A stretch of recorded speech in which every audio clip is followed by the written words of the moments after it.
காசி முனையில் நின்று தவம் செய்யும் காமாட்சி அம்மனை பணிந்தவர்க்கு சகல நலன்களும் வந்து சேரும், சர்வ மங்களம் உண்டாகும்.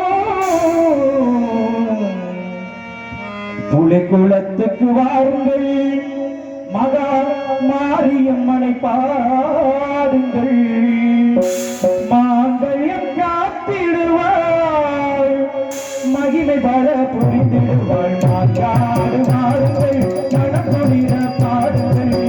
மாங்கல்யம் காத்திடுவாள், மகிமை பல புரிந்திடுவாள். மாங்காடு வாருங்கள்,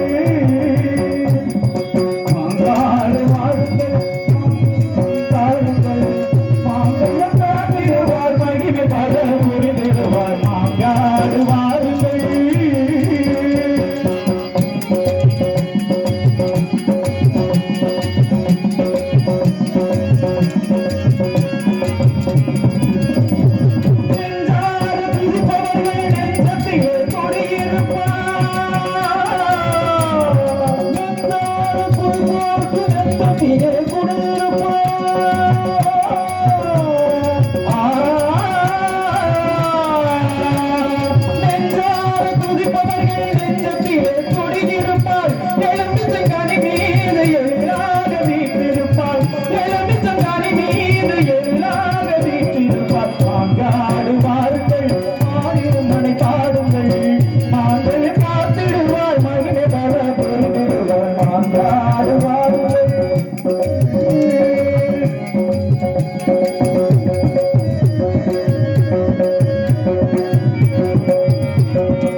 மகிமை பல புரிந்திடுவாள்.